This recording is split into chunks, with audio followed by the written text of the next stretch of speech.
Good evening, my little angels. Snow and cold are the two familiar elements of winter. In the freezing chill of the year's end, we find warmth to be precious, and we desire to be together more. The cold atmosphere, along with the wind and snow, thus served as the backdrop. But what if such external elements were not insentient?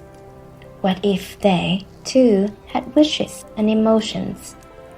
Winter has arrived. Let us listen to a tale tinged with the white hues of snow, a story from long ago about the wishes of snowflakes meeting the desires of sincere hearts from which magic and a journey of life begin. Today's story is The Snow Maiden. Once upon a time, there lived an old woodcutter and his wife in a small house. They were poor and childless. The older man made a living by cutting trees in the forest and bringing them to the town to sell. As they grew older, their sadness deepened because of their loneliness.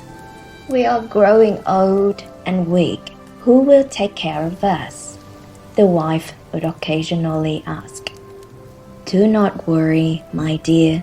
God will not abandon us. He will rescue us when the time comes," the old man always reassured her. One day, in winter's biting cold, the older man went into the forest to chop wood. His wife went along to help him. It was so cold that the chill almost numbed them. "We have no children," the woodcutter said to his wife. "Shall we make a little snow girl just for fun?" Together, they began to roll snowballs, and before long, they had created a beautiful snow maiden, so exquisite that no words could describe her. The older man and woman gazed at her, their hearts growing even more sorrowful. "If only God would send us a little girl to share our old age," the woman sighed. They longed for it so much that suddenly a miracle occurred. They gazed at the Snow Maiden and were astonished by what they saw. Her eyes sparkled.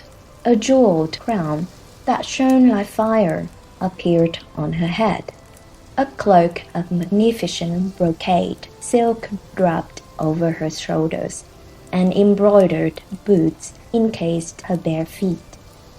The old couple continued to stare at her, hardly believing their eyes. Finally, a breath escaped the Snow Maiden's rosy lips. She shivered, looked around, and then took a step forward. The older man and woman stood there, bewildered. They thought they were dreaming. She approached them and said, "Good day to you, kind sir and madam. Please do not be afraid. I will be a good daughter, a comfort in your old age. I will honor you both as my parents." "My dear child, Snegurochka, may I call you that?" "Do as you wish," the old man replied. "Come home with us. We have long awaited you." They took her delicate white hands and led her out of the forest. As they went, the pine trees bowed their branches in farewell, whispering wishes for Snegurochka's safe journey and happy life.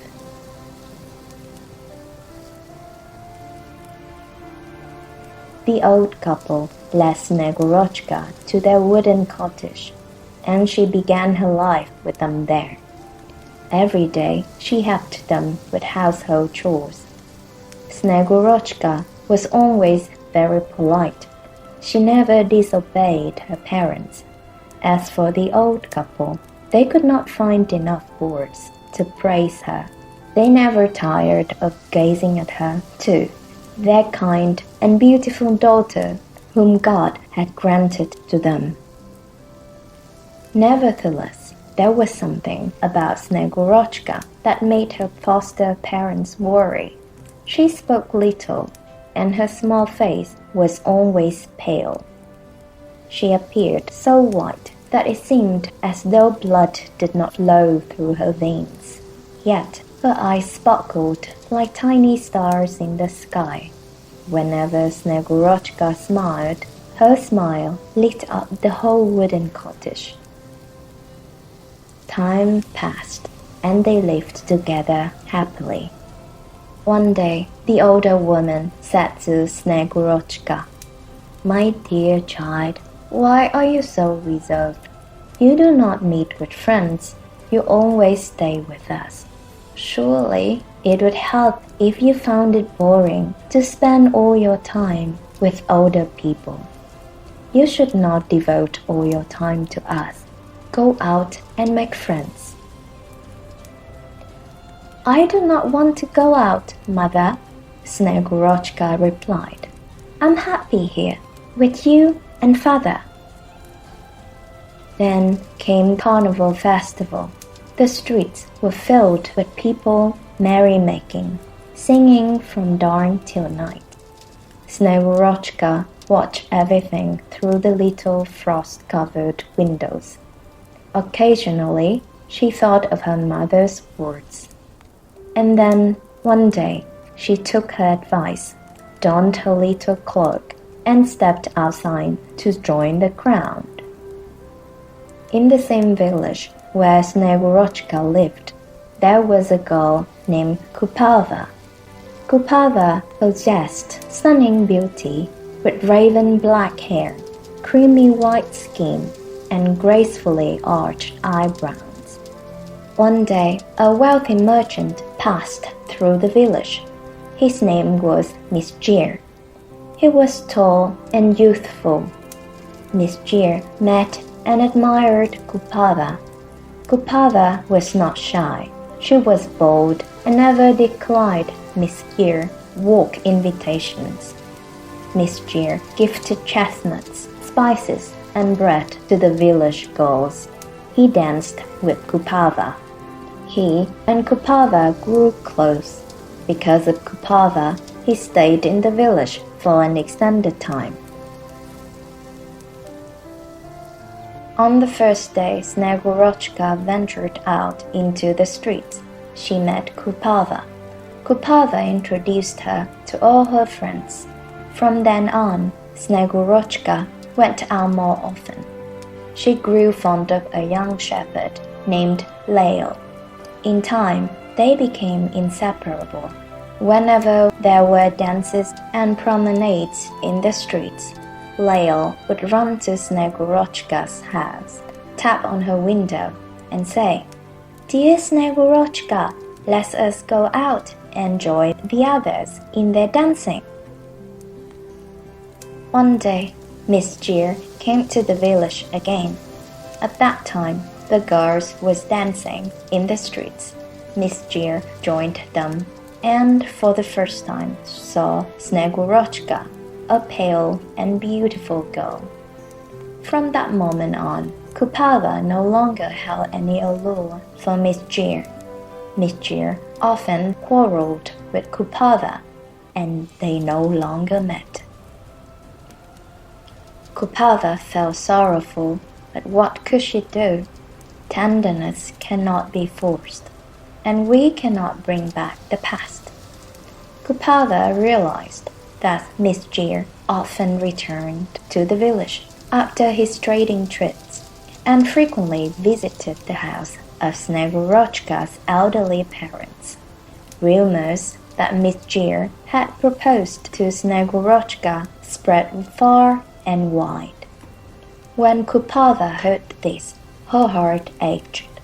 She ran to Snegorochka's house, bitterly reproaching her.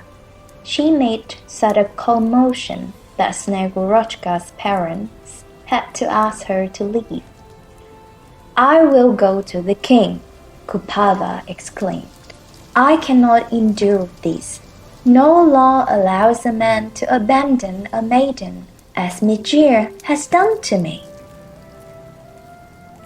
So Kupava went to see the king, pleading for his help to punish Snegurochka, whom she believed has taken Miss Gió away from her.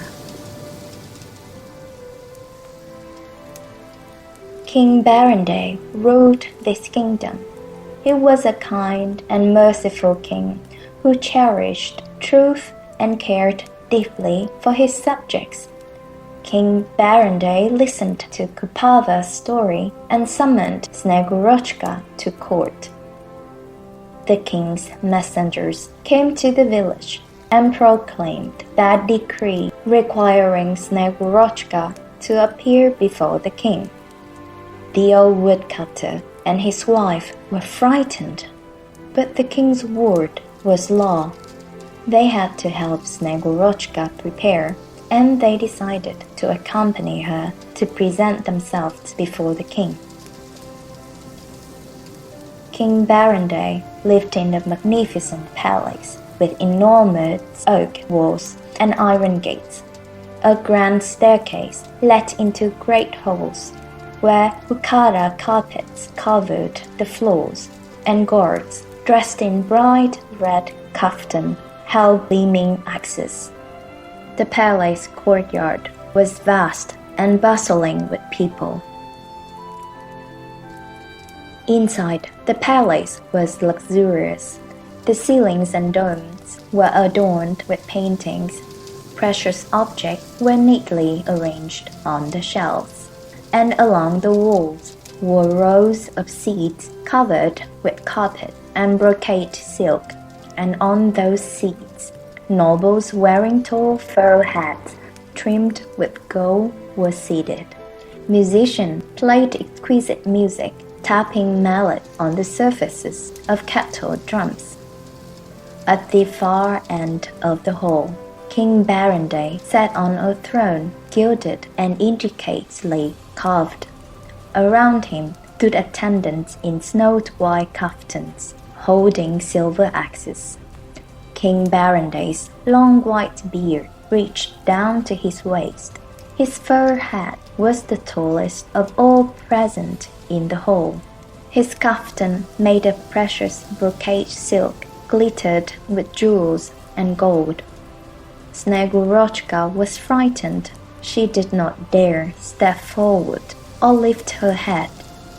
King Baranday spoke to her. "Come here, young maiden, Snegurochka. Do not be afraid. Answer my question. Have you committed the offense of stealing the heart of Kupava's lover? Be sure to speak the truth." Snegurochka moved toward the king, bowing low. She knelt before him, speaking the truth, that she was blameless, that the merchant, Miss Gió, had proposed to her, but she had declined. King Baranday took Snegurochka's hand and helped her to her feet. He looked into her eyes and said, "I see in your eyes, maiden, that you speak the truth. Now go back in peace and do not be troubled." The king allowed Snegurochka and her foster parents to return home.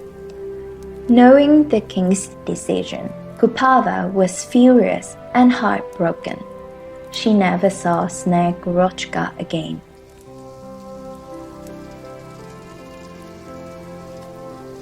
In the time that followed, Snegurochka grew increasingly despondent. She no longer ventured outside, even when Leo begged her to come out. Spring, in its internal cycle, returned. The glorious sun climbed higher each day.